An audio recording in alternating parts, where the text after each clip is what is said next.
আল্লাহর রহমত বর্ষিত হোক সবার উপরে। ভিডিও বানাই আমরা চেষ্টা করে এবং কষ্ট করে একটু পরিশ্রম করে।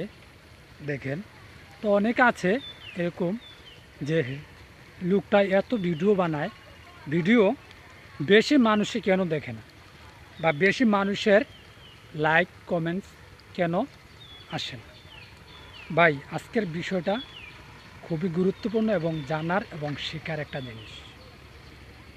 সবাই এরকম একজন মানুষকে নিয়ে চিন্তা করবে, একজন মানুষের ভবিষ্যৎ এবং ভালো চাইবে, সেটাই বাস্তব। সারা মানুষে যারা ভিডিও বানায় সবাই ভিডিও বানাতে পারে না এবং ভিডিও বানায় না, হয়তো ১৭ মাঝে ২ জন বা ১০ জন বানায়। ঠিক আছে, বিষয়টা এরকম।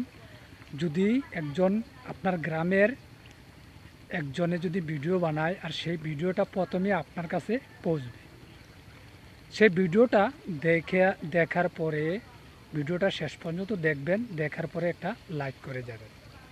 যদি লাইক করেন তাহলে ইউটিউব কোম্পানি আপনার ভিডিওটা আরও বেশি মানুষের কাছে পৌঁছাবে। তো আমার ইউটিউব চ্যানেলে ৫০০-৭০০ পর্যন্ত ভিউজ মানুষে দেখছে, তো আমার ভিডিওতে একটা লাইকও থাকে না। এজন্য ভিডিও বেশি মানুষের কাছে পৌঁছায় না। আমি আশা করব যারা আমাকে নিয়ে ভাবেন বা সবাইকে নিয়ে ভাবেন, যারা ভিডিও বানায় বা ভিডিও বানান যারা আমার মতো, ওনারাও যার ভিডিও দেখেন একটা কমেন্ট করবেন। যারা ভিডিও বানান তাদেরকে উদ্দেশ্য করে বলছি, আপনারা কমসে কম কমেন্টস করবেন। আর যারা ভিডিও দেখেন তাদেরকে একটা জিনিস বলতে চাই স্পষ্টভাবে, আপনারা একটা লাইক করে যাবেন, তাহলে ভিডিওটা বেশি মানুষের কাছে পৌঁছাবে, ভিডিওটা বেশি মানুষ দেখবে। এটাই কথা।